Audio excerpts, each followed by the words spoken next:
Hi అండి. మీరెప్పుడైనా తులసి వివాహం జూసారా? నేనైతే ఫస్ట్ టైమ్ చూడడము. మా ఫ్రెండ్ వాళ్ళైతే చేసుకున్నారు. వీళ్ళదైతే మహారాష్ట్ర. నార్త్ సైడ్ ఎక్కువగా చేసుకుంటారు కదా! తులసి వివాహం. నేను వినడం గాని ఎప్పుడు చూడలేదు. First time జూస్తున్నాను.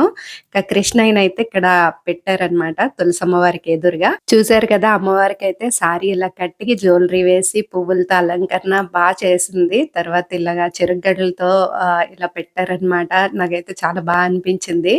క్వార్టర్స్‌లో గాబట్టి ఇలా చేసుకుంటున్నారు. కానీ ఊర్లో ఇంకా చేసుకుంటారు.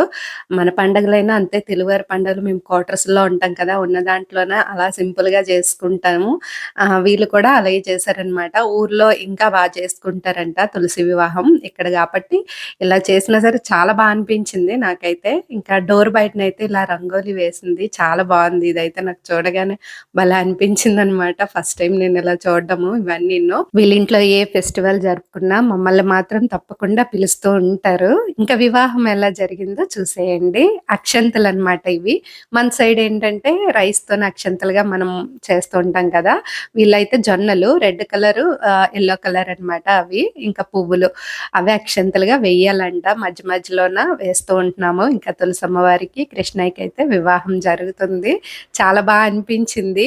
మేమైతే బెల్గాం వచ్చిన తర్వాత వీళ్ళతోని మేము బాగా ఎంజాయ్ చేస్తున్నాము. ఏ ఫెస్టివల్ అయినా సరే, ఎక్కడికైనా బయటికెళ్ళడమైనా చాలా బావుంటుంది వీళ్ళతోని. అండమాన్‌లో ఉన్నప్పుడైతే వేరే వాళ్ళు నార్త్ వాళ్ళనమాట. యూపీ వాళ్ళది. తర్వాత ఇక్కడ బెల్గాం వచ్చాక వీళ్ళతోని ఇలా ఎంజాయ్ చేయడము. పోస్టింగ్ వచ్చిన తర్వాత మిస్ అవుతాము వీళ్ళని. ఇంకా తులసి వివాహం అయితే అయిపోయింది. హారతి ఇచ్చేసిన తర్వాత టపాసులైతే కాలుస్తున్నారు. ఆ రోజైతే ప్రసాదంగా పెసలతో స్ప్రౌట్స్ ఉంటాయి గదా! అవైతే చేస్తారంట. అది చేసింది ప్రసాదంగా. తర్వాత రోటీస్, 2 రకాల స్వీట్లు, ఒక సబ్జీ కూడా పెట్టారు.